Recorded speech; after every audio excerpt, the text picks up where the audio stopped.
We're back with Larry Johnson, past chairman of the board of directors and CEO of Bank of Hawaii.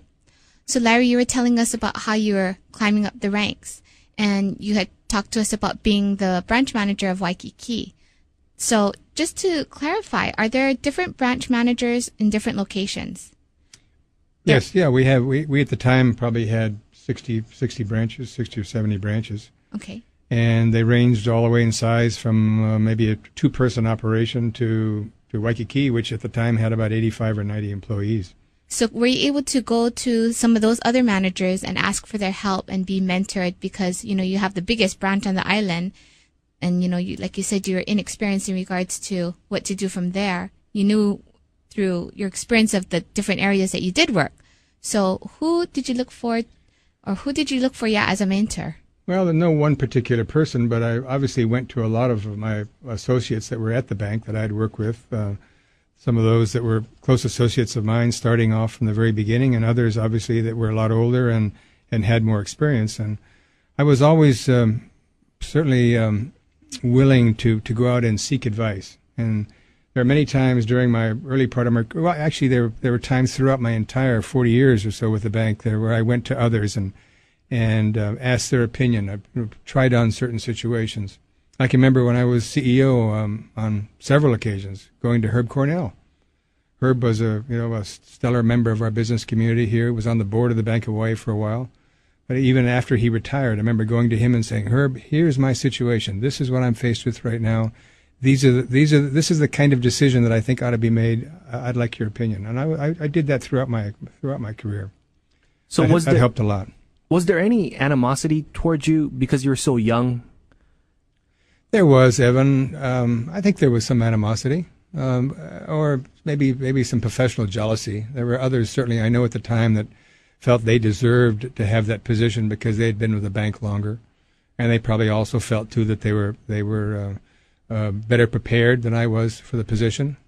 But I think within a year or two, when they started to see the results, they soon started to realize that maybe that was a reasonable choice. Did you ever have to reflect? Well, I'm sure you did, but, ask the person that said, you're going to take their place, why me? Well, I did actually. The person that left, back in those days, the bank was small enough where the actual decision for that kind of a move was made by the president of the bank. Now, because of the way things are and the size of the organization, that kind of decision wouldn't even get near the presidency of the bank. But it was a strong suggestion and urging of Frank Monott, who at the time was in charge of the branches. That I think he was the primary reason why I was given the chance. Did you know him from before? He was mentoring you. How did he know about you? Well, he was with the bank when I first started in the summer training program, and I knew him right from the start, and we kind of got along well right from the beginning. He was a fun-loving guy, and we were all fun-loving guys, and we used to go to lunch every now and then. He would always check on our career. So I guess if there was one senior member of the organization that was a mentor of mine, I would have to say it would be Frank Monott. And then what would you say would be the most important thing he taught you in your career? Just so many different things. One was, you can't get anywhere unless you really put in the time, put in the effort, a lot of hard work. You got to go the extra mile, and by that he meant, and I mean, that you got to do something. You got to do things that are over and above what's normally expected of you in a job. I can remember when I was in Waikiki, within a few months, I was asked to be the president of the Waikiki Improvement Association, and I was up to my ears in challenges right there at the branch. But I thought that this would be a good opportunity for me. Actually, reflecting back a bit, when I was at Ala Moana branch, I was asked to go on the board of the Hawaii Heart Association and to be the treasurer. I really didn't want to do it, but I thought to myself, this would be a good experience. Well, I was on the board a couple of years, and then became chairman of the board when I guess I was about 27 or 28 years old.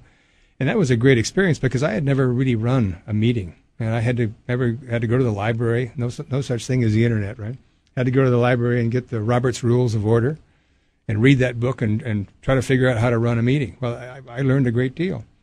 And I made a lot of different contacts there within the Hawaii Heart Association, and I got active in the Southwest Regional organization of the Heart Association, and then I eventually became a board member of the American Heart Association.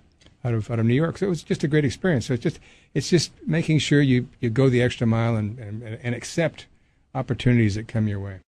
Thanks for tuning in. Stay tuned for more on Greater Good Radio.